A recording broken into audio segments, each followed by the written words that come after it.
On a day steeped in tradition, the first monument of the season, there would be a rare change to the running order. The first ever start outside of Milan for Milano-San Remo beginning in Abbiategrasso. The first 20 or 30 kilometres slightly different, but then back on track towards the Ligurian hills and the coastline. The longest day of the cycling season, just under 300 kilometres, with its typical finale, Tre Capi, Cipressa, Poggio, and then the finish on the Via Roma, at the end of a day that requires patience, skill, and above all, power. Not too much elevation, but a long day in the legs, and lots of riders trying to take the victory. Caleb Ewan, twice second, was on the start sheet. The not-so-secret weapon of a dropper post on the bike, yet again, of defending champion Matej Mohoric. And Tadej Pogačar trying to pull off a Pog special. A very early start then. 5 a.m. breakfast, plates of pasta the night before. This was one of cycling's special days. It took around 15 minutes to sort things out in terms of the breakaway, and 9 riders got up the road, but they weren't allowed more than 3.5 minutes, with the peloton being particularly stingy. There was a tour around the Po Plain fields and its old architecture. Italy behaving its very best. That wasn't the same though in the peloton. Heading up to the top of the Passo del Turchino, problems and crashes. Julien Alaphilippe, the most high-profile victim, but nothing too serious, although a bit of stress getting back on during the descent. That will have woken a few up on an otherwise sleepy start to the day. Van Der Poel, Van Aert, Pogačar were all ready as the racing started to get serious. The break was brought back on the way to the Cipressa.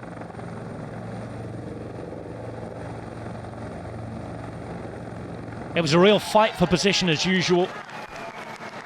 Sprinters hoping to find sliding room, but would Pogačar and company go to work? We'd have to wait a couple of kilometres to get that answer, but it was a resounding yes. Diego Ulissi and Tim Wellens lining up. Felix Großschartner would do his best, and Arnaud Delis, on debut, was already in trouble. By this point, Cavendish had been dropped, Bennett had crashed, and several other riders had missed out. Mathieu Van Der Poel first over the top of the Cipressa.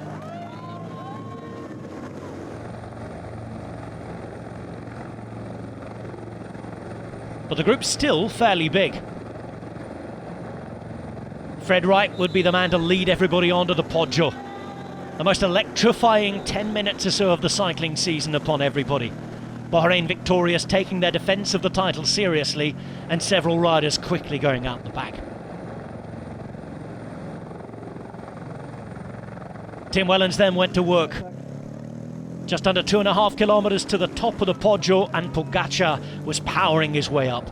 So fast they were going, they were having to brake into the corners. A tailwind helping the accelerations, but making it that little bit more difficult to hold the wheel if you were in trouble and trying to hang on. Wellens would force a split.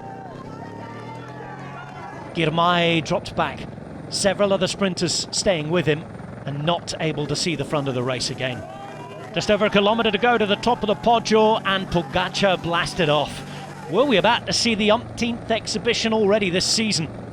Ganna followed him. Wout van Aert and Mathieu Van Der Poel had to work hard, and then it would be Van Der Poel. Over the top, on his way, opening up 5 seconds very quickly.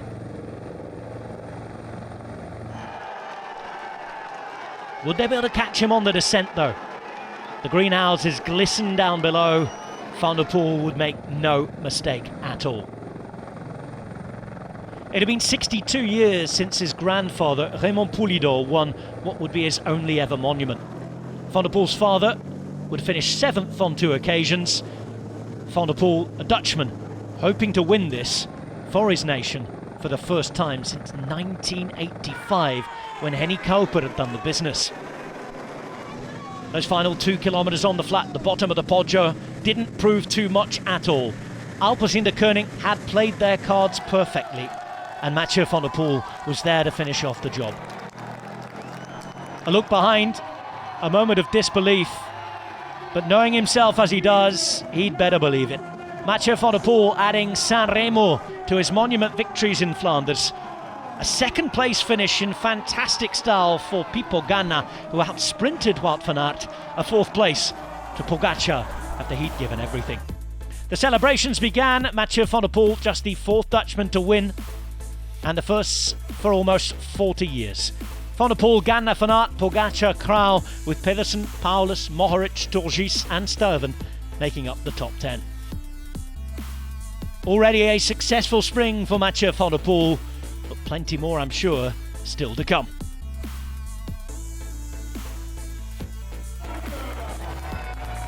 A brilliant podium.